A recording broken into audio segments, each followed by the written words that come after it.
L'abnégation de ces Reds peut être résumée par Ibrahima Konaté au micro de Margot Dumont. Ibrahima, un tir cadré pour Liverpool. Des fois, il faut savoir les gagner. Ce n'est pas les plus beaux matchs, mais quelle est votre analyse de cette victoire? Non, l'analyse, c'est sûr qu'on s'attendait à ce genre de match, surtout face au PSG. Il ne fallait pas les sous-estimer. On savait que c'était l'une des meilleures équipes d'Europe, surtout dans la construction du jeu. J'ai eu la chance de les voir ces dernières semaines à plusieurs reprises en Ligue 1 ou en Ligue des Champions. Et j'ai vu qu'ils avaient énormément de qualité et on savait que ça allait se passer comme ça, mais on sait aussi que la Ligue des Champions ou les grands matchs européens, ça se joue à quelques détails et c'est ce qui s'est passé aujourd'hui. Il y a quand même un très gros détail qui vous concerne. Les Parisiens ne vous aiment pas beaucoup ce soir parce qu'il y a eu ce duel avec Barcola. J'aimerais avoir, vous, votre avis parce que vous êtes directement impliqué. Qu'est-ce que, pour vous, est-ce qu'il aurait dû avoir faute? Honnêtement, très honnêtement. Non, il n'y a pas de... Si, mon avis, il y a une VAR, il y a tout ce qu'il faut. Et pour moi, non. Pourquoi il va y avoir faute? Il n'y a pas une petite poussette quand même? S'il y a une petite poussette, j'aurais dû prendre rouge alors.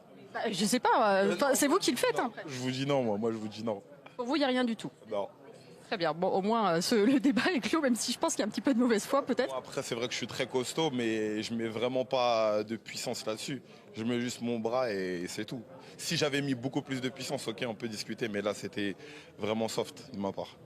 Très bien. Juste un mot sur le match retour, maintenant qu'il y a cet avantage d'un but, même si Paris vous a posé beaucoup de problèmes, comment vous le voyez? Déjà, premièrement, on va se focaliser sur la première ligue dès ce week-end.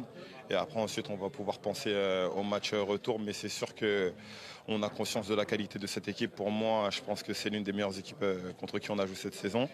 Il va falloir se préparer et on aura besoin aussi de notre stade comme ils en ont eu besoin aujourd'hui. Merci, Brahima. Merci et bravo. L'analyse d'Ibrahima Konaté sur son geste de la 25e minute qui aurait pu lui valoir un carton rouge. Pourtant, on a beau voir et revoir cette séquence. Cédric, Samuel, on a quand même l'impression qu'il le balance, Barcola. Est-ce qu'on est d'accord ou pas? Ouais, pour moi, il n'y a pas de doute. Après, la discussion, c'est est-ce qu'il est en dehors ou est-ce qu'il est à l'intérieur? Je pense qu'il est en dehors. Mais pour moi, ce qui est sûr, c'est qu'il y a une faute qui aurait dû lui valoir un carton rouge. Mais après, ce qu'on peut comprendre de sa part, un journaliste vient vous dire est-ce qu'il y a faute? Oui, bien sûr. Mais oui. Oui. Ça d'accord. Voilà. Un joueur va jamais avouer après le match qu'il a fait faute parce que ça peut influer sur une action au match retour. C'est un Bien peu sûr.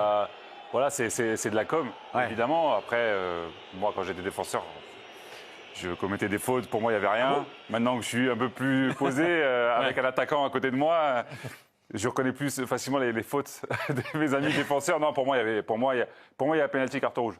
Et pour vous, c'est limite dans la surface, quoi. Pour Ça moi, rentre. il commence à enclencher son bras en dehors, mais il est vite sur la ligne. Pour moi, il y a penalty, carton rouge. Ouais. Mais bon, au final, il n'y a rien, figurez-vous. Voilà, il n'y a rien. Et ça a occasionné une colère immense du directeur sportif du Paris Saint-Germain, Luis Campos, qui est carrément descendu dans le couloir à la mi-temps pour aller dire ses 4 vérités à l'arbitre italien, monsieur Massa. Écoutez cette séquence, ça se passe au fond de l'image.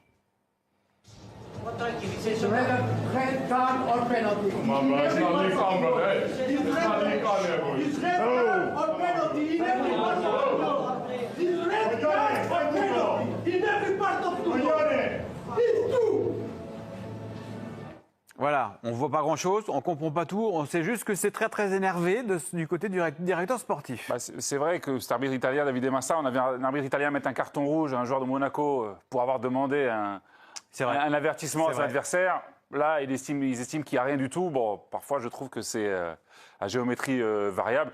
Après, quand on est directeur sportif d'un grand club, on évite ce genre d'esclandre, on essaie de se tenir, ou on attend la fin du match, ou voilà. Vous avez raison. On va retourner une dernière fois tout de même du côté du Parc des Princes, puisque figurez-vous que Lilian et José sont toujours là. Mais oui, il doit faire très très bon sur la capitale française à l'heure où l'on parle. Ils n'ont même pas les doudounes, rien du tout. Parlez-nous tout de même de ce match incroyable d'Alisson, puisque autant on a été déçus par le collectif de Liverpool, autant on se rend compte qu'ils ont vraiment un très bon gardien. Oui, je crois que ce soir, voilà, ce titre d'homme du match, clairement, il est décerné fort à propos pour Alisson Becker, qui n'a pas toujours eu des périodes faciles. On se souvient évidemment de ce gardien rayonnant à la période de Jürgen Klopp quand ils ont été gagnés la Ligue des Champions. Il a eu des moments un peu plus compliqués, même sa continuité à Liverpool a été questionnée. On sait que le début de saison, il était blessé, il a été remplacé par sa doublure. Mais là, voilà, il est revenu à un niveau. Et ce soir, on voit que pour aller loin en Ligue des Champions, on dit toujours il faut un grand avant-centre et un grand gardien, et on voit évidemment que comment Alisson Becker a fait à lui tout seul ce résultat. Oui, c'est une masterclass qu'il nous aura offert donc ce soir sur un plan individuel. Il nous a offert toute la palette d'un grand gardien, des arrêts sur sa ligne, des arrêts donc aériens, des manchettes. Il y a une variété incroyable. Donc il est sorti très vite dans les pieds donc de ses vis-à-vis. Il a rassuré donc sa défense. On voit qu'il y a une vraie confiance, une vraie connexion aussi avec ses partenaires. Il a su aussi casser le rythme parfois parce qu'ils étaient clairement donc dominés.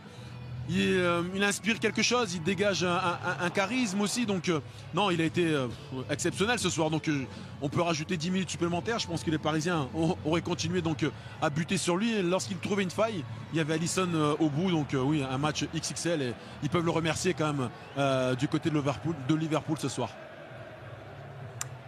Merci beaucoup Lilian et José, et cette fois-ci on vous libère, vous pouvez descendre de cette tribune, enfin voyons. Merci en tout cas pour ce commentaire de ce 8e de finale aller. Un chiffre peut-être sur la prestation d'Alisson? Oui, Samuel disait tout à l'heure qu'on n'a pas vu grand-chose de Liverpool. Si, on a vu Alisson Becker ce soir, voilà. 9 arrêts pour Alisson.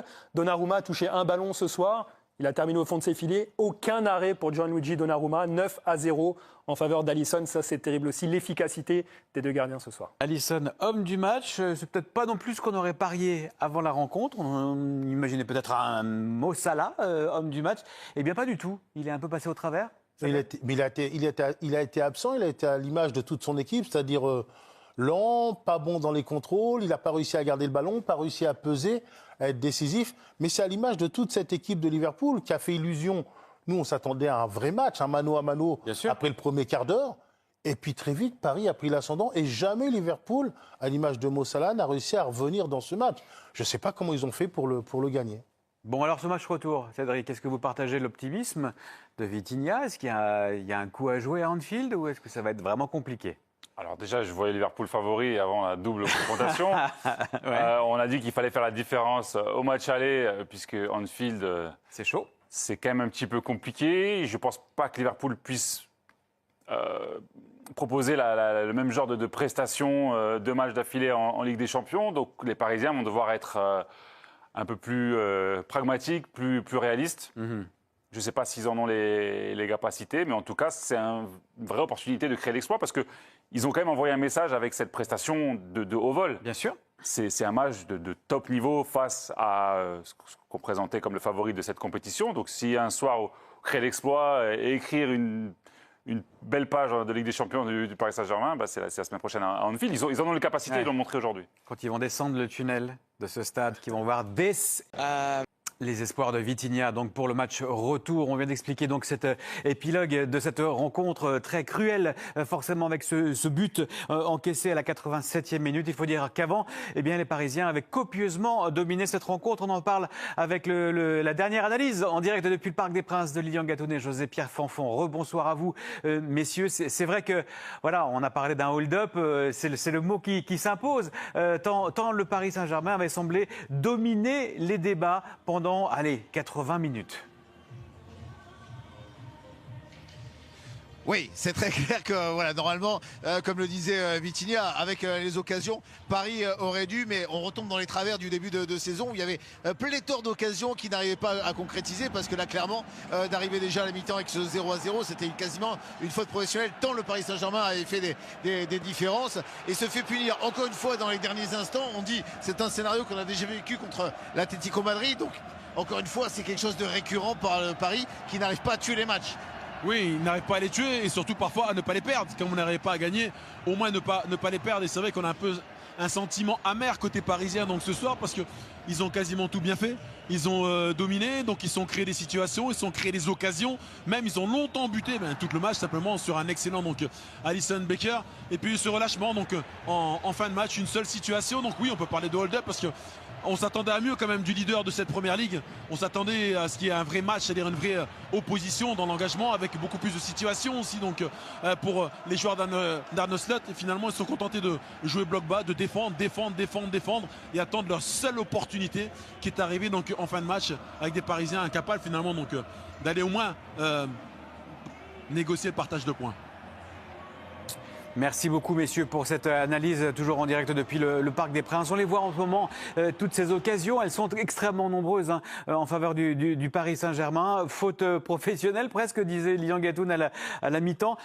Est-ce que vous avez le sentiment que Paris est vraiment retombé dans ses travers? C'est-à-dire que c'est un scénario qu'on pourrait comparer à celui de l'automne dernier par exemple? Ou est-ce que la mentalité, la donne est différente? Je trouve que c'est différent parce qu'on a surtout souligné les arrêts d'Alisson, pas forcément les ratés. Alors il y en a eu des ratés. On a vu quelques ratés, oui. On a vu João Neves, on a vu Barcola qui s'est précipité. Après, honnêtement, 27 tirs, il y a eu des arrêts de très très haut niveau. Il y en a moins eu 3-4. Des arrêts de top niveau. Alors oui, c'est ça la Ligue des Champions, mais c'est pour ça que pour moi, c'est pas forcément qu'un manque de réalisme. Ils sont tombés sur un gardien très fort, élu homme du match. Donc ils peuvent avoir des regrets, mais par rapport au nombre d'occasions, mais par rapport à leur prestation, il n'y a pas de regret à avoir, je trouve. C'est dur. On a vu Vitinha, il a été lucide sur son analyse. C'est toujours dur de surinterpréter un résultat. Il y a eu du contenu, ça a été pour moi au-delà des attentes. Je pense même des supporters parisiens qui nous regardent ou qui étaient au stade. Je ne pense pas qu'ils pensaient voir son équipe dominer les restes de telle façon, mais peut-être qu'ils auraient préféré moins dominer et en voir rentrer une ou deux. Ouais. Voilà. Et repartir au moins avec le point du nul. Est-ce que vous avez été déçu par cette équipe de Liverpool, bien évidemment jusqu'à la 87e minute, qui ne produisait que très très peu de jeux finalement? Ça ne lui ressemble pas. Non, mais j'ai été déçu par cette équipe, vous avez tout à fait raison, parce que vous pouvez avoir des stratégies où vous mettez bloc bas, vous attendez l'adversaire, vous essayez de ressortir et de jouer le contre. Mais là, sincèrement, celui qui me dit qu'il a vu quelque chose de la part de Liverpool, moi, j'ai rien vu. J'ai vu une bonne équipe du PSG qui a joué contre le leader de la Première Ligue, qui n'a fait que défendre, qui a essayé de sortir les ballons, qui les a tous perdus, qui a essayé de garder les ballons, qui les a tous perdus. C'est-à-dire que ce n'était pas une stratégie voulue. C'était parce que la supériorité du Paris Saint-Germain était telle qu'ils ne pouvaient pas faire autrement que défendre, que subir. Donc, par contre, je leur dis chapeau pour leur abnégation et pour leur solidarité. Parce qu'ils ont pris la marée de partout. Mais ils ont continué à se battre, à défendre, à être comme une équipe, voilà, à ne pas trop se désagréger. Mais malgré tout, ils ont subi la tornade ce soir, dans des proportions que je n'aurais pas pu imaginer. C'est vrai.